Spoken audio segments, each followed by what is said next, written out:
Assalamualaikum warahmatullahi wabarakatuh. Bismillahirrahmanirrahim. Alhamdulillahilladzi anzala al-Qur'an hudan linnasi bainatan minal huda wal furqan. Wassalatu wassalamu ala nabil huda wal hikmah wa khataman nabiyyin wa imamul mursyidin sayyidina Maulana Muhammadin wa ala alihi washabihi ajma'in, amma ba'du. Para bapak pembina, bapak penasehat, bapak wadal, bapak para pengurus yayasan, bapak pengurus perguruan, singkatnya bapak ibu para hadirin dan hadirat jamaah perguruan Thariqat Naqsabandi rahimakumullah. Puji dan syukur kita sama-sama panjatkan kepada Allah Subhanahu wa taala atas limpahan rahmat, taufik dan hidayahnya kepada kita semua, sehingga pada kesempatan yang berbahagia yang mulia ini kita dapat hadir di majelis zikir perguruan Thariqat Naqsabandi dalam keadaan sehat walafiat serta dapat melaksanakan kewajiban kita, rutinitas kita. Tentunya dengan segala amal ibadah kita ini kita selalu berharap moga-moga segala amal ibadah kita mendapatkan limpahan rahmat dari ridhonya. Amin ya rabbal alamin. Salawat dan salam kepada junjungan alam, junjungan Nabi besar Muhammad sallallahu alaihi wasallam. Allahumma shalli ala sayyidina Muhammad wa ala ali Muhammad. Atas bimbingannya, petunjuknya, syafaatnya juga adalah yang kita harapkan. Moga-moga kita dapat mentaatinya, mengikutinya secara zahir dan batin. Amin. Amin rabbal alamin. Alhamdulillah wa syukurillah wa ni'matullah la hawla wa la quwwata illa billah. Tidak henti-hentinya kita selalu mengingatkan dan memberikan himbauan nasihat kepada jemaah dalam rangka kita menegakkan zikir, ya. Dalam rangka kita lebih berkualitas ya zikir kita ini. Karena ini merupakan buah daripada segala amal ibadah kita. Ini menjadi prestasi kita nantinya. Tentu kita tidak boleh kita lalaikan, kita tinggalkan, kita lepas. Nah, semakin kita berjuang, semakin kita serius, semakin bagus di dalam amal zikir ini, sehingga nanti semakin baguslah yang kita temui, yang kita dapatkan. Kalau kita hanya sekedar-sekedar, ya sekedar-sekedar aja. Itulah situ pentingnya kesungguh-sungguhan, keseriusan, keistiqomahan. Dan zikir inilah yang kita akan peroleh, akan temui dari apa yang kita lakukan selama ini. Dalam zikir kesendiriannya, zikir kita berjemaah, khususnya dia adalah kita melakukannya di sentralnya, ya, di pusat ini, ya, di mana kita izinkan ya pada jamaah-jamaah untuk melakukan selain daripada sentralnya ada di beberapa cabang ranting. Itulah adalah sebagai jalan mereka lebih-lebih dalam dengan adanya online ini kan, sehingga kita mempermudah. Tidak ada alasan, ya, tidak ada satu dalil kita tidak mengikutinya, kan satu kerugian, ya, apalagi ada satu keinginan, kesengajaan dan sebagainya, kan itu kerugian yang sangat fatal. Artinya bahwa bagaimanapun juga kita mengamalkan peramalan yang kita lakukan secara pribadi atau secara ranting per ranting atau cabang perantang berbeda, ya, itu akan mega powernya kan berbeda, kan begitu. Ibarat kita mengambil sebuah energi atau strum misalnya, tentu berbeda, ya. Itu sebabnya kenapa orang berlomba-lomba datang ke Mekah, datang ke Madinah. Di situ powernya berbeda, gitu, ya. Energinya berbeda. Allah memberikan sebuah keutamaan yang berbeda di dalamnya. Dan itu mereka rebut di situ, kan. Nah, begitulah juga sebenarnya. Kenapa kita tidak punya pemikiran seperti itu? Itu satu kekeliruan atau pikiran yang salah ketika merasa di tempat kita paling hebat, paling mantap. Udah ada itu, ya. Itu jangan seperti itu mengira seperti itu sesuatu yang keliru. Itu jadi sentral tetap sentral ya. Ya cabang tetap cabang, berarti tetap penting. Itu bisa kita mengalihkan di situ. Itu kan menjadi sebuah kebahayaan di situ ya. Itulah sebabnya kenapa di dalam perguruan kita ini membacakan dalam silsilah dan sebagainya kan begitu, supaya kita tahu kemana arah kita kan begitu sebenarnya. Kalau jadi apa-apa kan tahu kita kemana. Oh, kenapa ini kok kurang percaya nih, kurang energinya dari itu tentu kita harus kembali ke sumbernya gitu kan, sehingga dengan itu sehingga akan bisa akan lebih ya, akan rasa di situ, akan kita peroleh, oh ternyata dari sini apa namanya sumbernya dari situ, energinya kan begitu sebenarnya. Begitu juga ketika lampu kita mati ini kan kita tahu di mana sih itu wilayah mana yang dimatikan, wilayah mana yang tidak nyala dan sebagainya kan begitu. Tapi kalau itu diopkan dari sumbernya di situ kan tidak bisa, bagaimanapun kita kotak-katik kan tidak mungkin kan. Sepertilah itulah perumpamaan. Makanya kenapa kita membacakan sesuatunya di dalam setiap zikir itu ya, dari silsilah itu, karena itu jadi jalan ya. Itu sebagai satu jalan kita untuk kita sampai kepada tujuan. Ya memang Allah, itu proses ini tetap Allah, tapi itu dari sebuah izin kita ya, jalannya izin kita untuk menuju kepada Allah kan gitu. Ibarat kita mau masuk ke tempat ya, pimpinan misalnya kan, lewat mana izin kita sehingga kita bisa masuk, misalnya bisa kita mudah kita diterima misalnya. Itulah seperti itulah perumpamaan. Nah, sehingga kita pun demikian ya, semoga kita tidak menyelonong, tidak kita merasa bisa dan sebagainya kan begitu. Nah, sehubungan dengan itu insya Allah kita akan adakan haul daripada atau ya saya soal hak ya Habibullah, yang insya Allah kita akan sebentar lagi ya, insya Allah dalam 2 minggu ke depan kita akan adakan haulnya ya, untuk memperingati, mengenang daripada bagaimana perjalanan beliau dalam menuntut ilmu ini, mendapatkan ilmu ini kan begitu.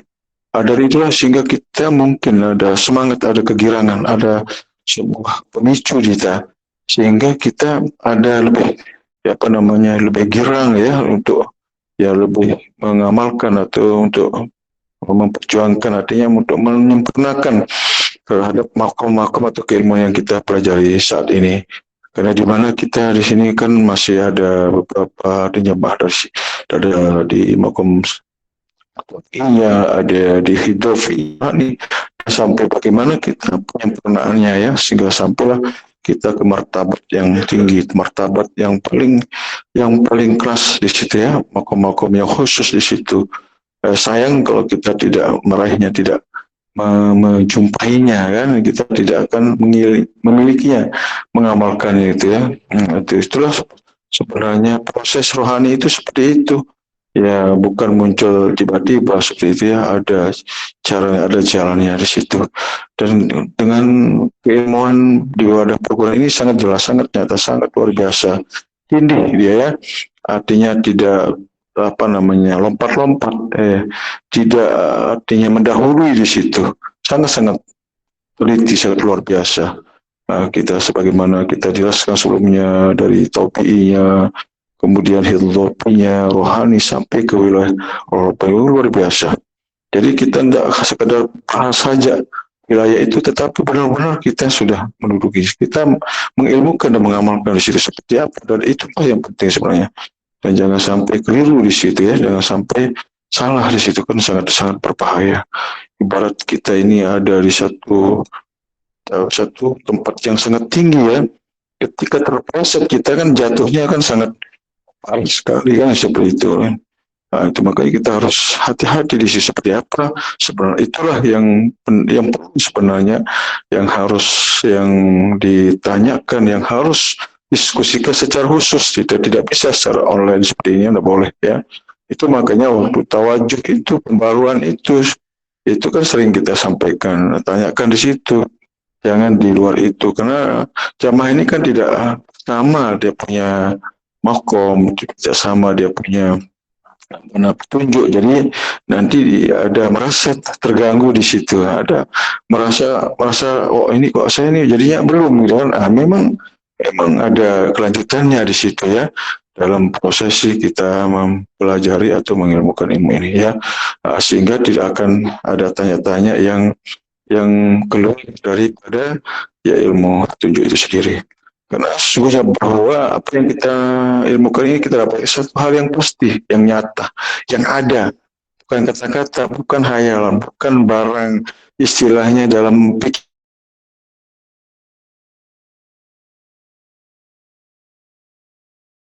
ditujukan itu dia. Nah itu bagaimana cara untuk memahaminya, bagaimana cara mengamalkannya, bagaimana cara meyakini, itu penting sebenarnya. Itu bukan hanya sekedar kita sudah hafal, sudah dapatkan, tapi kan di situ berkaitan tentang etikat dengan hakikat di dalamnya. Itu yang sebagai menentukan baik dan tidaknya kita kepada Allah adalah baik etikat dengan hakikat. Karena tidak cukup dengan ucapan perbuatan, itu menjadi sebuah jaminan kita baik kepada Allah. Kalau etikat dan hakikat itu salah, maka itulah membuat kita jadi salah ya. Itulah bahayanya. Makanya orang hati-hati itu yang membicarakan ketuhanan, ketauhidan sendiri. Makanya kita pun juga tidak bahas makhluk di situ kan. Kita tentu ada waktu, ada tempat yang memang khusus, yang itulah yang dikatakan bahwa ilmu rahasia, seperti yang rahasia artinya tertutup sesuai dengan makomnya masing-masing, sehingga mereka lebih apa namanya lebih apa ya, lebih fokus ya, lebih masuk kepada wilayah akalnya, lebih terasa di dalam kolbunya kan begitu sebenarnya. Jadi kita ini bagaimana sampai kepada wilayah rasa, supaya dengan rasa inilah tidak akan lagi ada keraguan di dalamnya kan begitu. Ada sesuatu hal yang berbeda daripada apa yang kita pahami berdasarkan dalil atau sebuah ungkapan dan sebagainya, dan rasa tidak akan pernah bohong kan itu sebenarnya. Nah, wilayah itu yang harus kita oleh, dan itu akan terbawa dari ke situasi kita nanti di detik-detik terakhir, itu kan terbawa kan begitu. Nah, makanya ketika orang sudah merasakan sesuatu hal yang manis, ketika begitu dimunculkan yang lain atau dalam yang sama, tetapi dia sudah yakin benar bahwa apa yang sudah ditemukan, yang didapatkan, yang sudah diimani dan sudah dirasakan, kemudian disuguhkan ke yang lain, mesti tolak. Nah, itu misalnya karena dia sudah mendapatkan rasa itu sendiri. Nah, seperti itulah kira-kira. Misalnya ada dua bentuk benda sesuatu yang serupa tetapi itu beda misalnya. Tapi begitu dia rasakan, oh kok ini lain enggak, kok ini fight, kok ini asing, oh ini bukan gula misalnya kan begitu. Seperti itulah memang tipis itu ya. Nah itulah orang yang saya terjebak ketika orang dalam spiritualnya mereka mengalami sebuah kasaf misalnya, suatu pengalaman rohani, tapi rohaninya ada di mana kan gitu, apa sebagai pedomannya, apa sebagai pegangannya mereka, sehingga mereka bisa diberikan jaminan bahwa mereka ada di sisi Allah ya, ada di wilayah Allah sebenarnya. Jadi itu yang tidak semua kita berani mengaku ya, bisa mengiyakan dalam ungkapan atau penyampaian atau dalil, karena penempatan itu sangat tidak sebagaimana apa yang ada dalam pikiran jamaah masing-masing. Nah, itu makanya didiskusikan persoalan itu jangan di luar gitu ya. Itu ada batasannya di situ, ada tempat, ada apa namanya waktu yang kita di situ, makanya sesuai dengan makom atau prolatifah jamaah masing-masing. Itu jadi jangan sampai menganalisa sendiri-sendiri, kan itu yang terjadi, itu kita tidak inginkan kepada jamaah-jamaah ini ya. Diskusinya di pembaharuan di situ ya, Ya, walaupun sah-sah aja, tapi jangan menjadi sebuah perdebatan ya, dia menjadi sebuah apa nama analisa-analisa yang terkotak-kotak gitu ya, masing-masing nanti kan terjebak dengan dalil-dalil, terjebak dengan pandangan-pandangan orang di luar kan itu sebabnya akan menjadi sebuah perdebatan yang anti-inti yang tidak akan selesai-selesainya.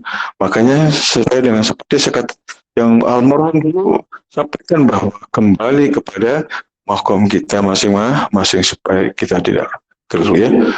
Itu jadi itulah sesungguhnya bahwa apa yang tersampaikan oleh beliau itu saya menjadi pegangan.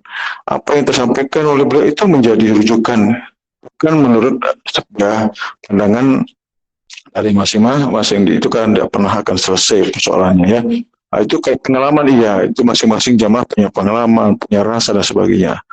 Itu hal-hal yang sah-sah saja ya dalam sebuah pengalaman itu sendiri. Kita tidak akan membantah, tidak mengakui persoalan itu, tetapi kembali kepada makomnya masing-masing dan itu yang harus dijaga ya. Ya moga-moga jamaah ini ya perhatiannya satu apa namanya ya apa nama lebih teliti di situ, lebih hati-hati di situ sehingga kita tidak terjebak dengan pikiran-pikiran yang kita baca, yang kita dengar-dengar di YouTube dan sebagainya kan begitu kan apa aja saya juga ikuti tapi saya pilih-pilih mana yang bisa yang pas pernyataan yang bagus itu boleh kita ambil tapi kalau enggak ya bisa saja tergiring kita makanya saya lihat pertanyaan-pertanyaan jamaah itu ke arahnya kemana kan begitu sih bisa pahami di situ banyak terjebaknya di situ kan kalau hanya argumentasi dalil ya itu udah bukanlah kita katakan oh ya berarti nggak ngerti dengan apa yang sudah dia terima sebenarnya ya. Ya demikian mungkin penjelasan ini semoga penjelasan ini bermanfaat untuk kita semua. Kurang lebihnya mohon maaf. Wabillahi taufiq. Assalamualaikum warahmatullahi wabarakatuh.